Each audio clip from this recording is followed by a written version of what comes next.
What if I told you that the reason people lose respect for you isn't what you do, but what you reveal? Most people think being open builds connection, but in reality, it often makes you predictable, vulnerable, even easy to use. The Stoics understood something most people ignore: not everything should be shared. In fact, there are 3 things you must keep private if you want real power, inner peace, and control over your life. And the last one, once you understand it, you'll never look at your relationships the same way again. The Stoic philosophers understood that power is not just about what you do, but what you withhold. Epictetus taught that discipline begins with controlling your impulses, including the impulse to speak. And Marcus Aurelius constantly reminded himself to focus on action, not attention. Because every time you reveal something too early, too freely, or to the wrong person, you give away a piece of your control. And most people don't even realize they're doing it. Behavior 1. Your deepest goals. There's a quiet kind of excitement that comes from having a vision for your life, a plan, a direction, something that feels meaningful. And the moment you feel that excitement, the first instinct is to talk about it. You tell a friend, you post about it.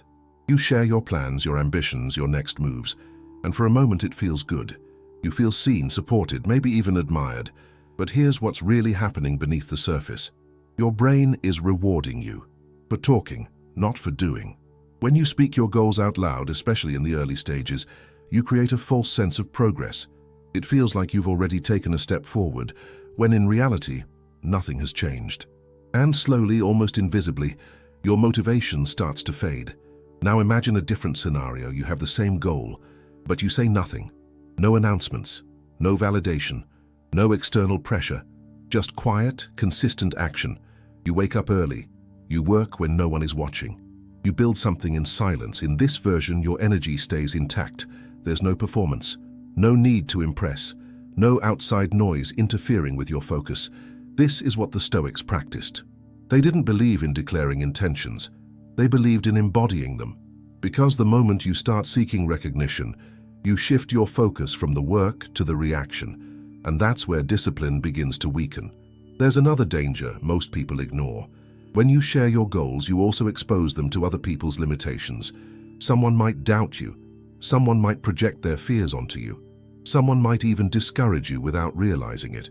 And now something that was once clear in your mind becomes uncertain, not because it changed, but because you allowed too many voices into it. Protect your goals, not out of fear, but out of respect for what you're building. Move quietly. Let your results speak in a language that requires no explanation. And if you've ever noticed how powerful it feels to make progress without announcing it, you already understand this at a deeper level. But this is only the beginning. Because what you share about your goals can weaken your future. What you share about your struggles can reshape how people see you. And this is where things become even more dangerous. Behavior 2. Your struggles and weaknesses. Everyone experiences difficulty, stress, doubt, fear, moments where you feel like you're not enough. That's part of being human. But what you do with those moments defines your strength. Most people, when they feel overwhelmed, look for immediate relief. And one of the fastest ways to get that relief is to talk about it, to open up, to vent, to share everything that's going wrong. And sometimes that can help. But more often than people realize, it comes with a cost. Because not everyone who listens understands. And not everyone who understands respects you more for it. There's a subtle shift that happens when you expose your struggles to the wrong people. At first, they might respond with sympathy. But over time, the way they see you changes. You're no longer the same person in their eyes, not because you changed, but because now they've seen a version of you that they don't know how to interpret. The Stoics had a very different approach to suffering. Seneca wrote extensively about enduring hardship with composure, not because you should suppress emotions, but because you should understand them before expressing them. They believed that pain should be processed internally first, observed, understood, transformed, not immediately displayed.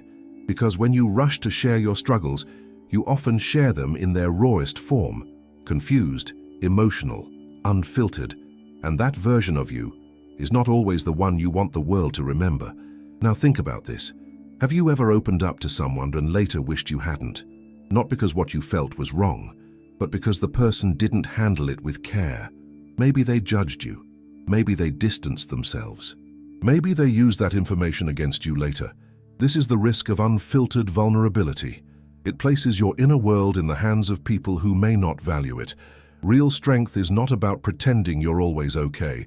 It's about choosing wisely who gets access to the parts of you that are still healing.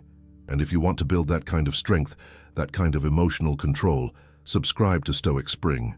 Because the more you train your mind to handle life internally first, the less you depend on the outside world to feel stable, and that changes everything.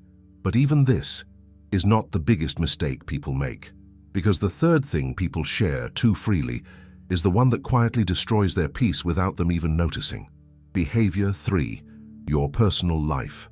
This is where most people lose control, without even realizing it. We live in a time where everything is shared. People share their relationships, their routines, their emotions, their private moments, constantly putting their lives on display as if visibility equals value. But the more you share, the more you invite interference, and interference is the enemy of peace. At first it seems harmless. You post something personal, you talk about your relationship, you let people in, little by little, and nothing happens, so you keep going. More details, more exposure, more access, until one day, your life no longer feels like your own, because now it exists in the minds of other people, open to opinions, open to judgment, open to influence, and this is where the damage begins. The Stoics understood that a calm life is a protected life. They didn't isolate themselves from the world, but they were extremely selective about what they allowed the world to see, because what is private stays stable, what is exposed becomes vulnerable. Now think about relationships. Something that should be built between two people slowly becomes shaped by outside voices, comments, opinions, subtle influences, and without noticing, decisions start being affected. Tension increases, clarity disappears, not because the relationship was weak, but because it was no longer protected. The same applies to your personal routines, your habits, your inner world. When everything becomes visible, it also becomes performative. You stop doing things for yourself and start doing them to be seen. And that shift is dangerous, because the moment your life becomes something you perform, you lose authenticity, you lose control, you lose peace. There is a quiet power in keeping things to yourself, in living fully without needing to display it, in protecting what matters instead of broadcasting it. Because not everything needs an audience. Some things grow stronger in silence. Some things only survive in privacy. And when you begin to understand that, you stop seeking attention and start building a life that actually feels like your own. At the end of the day, the Stoic path is about control, not controlling the world, but controlling yourself, what you say, what you reveal, and who has access to you. So remember this, keep your goals silent until they are undeniable, keep your struggles private until they are understood, and keep your personal life protected if you want it to remain peaceful. Now I want to ask you something. Which of these three do you think is the hardest to control? And be honest with yourself when you answer, because awareness is the first step toward mastery. And if you're committed to building a calmer mind, stronger discipline, and real inner stability, subscribe to Stoic Spring. Because every day you choose to protect your inner world is a day you become someone the world cannot easily disturb.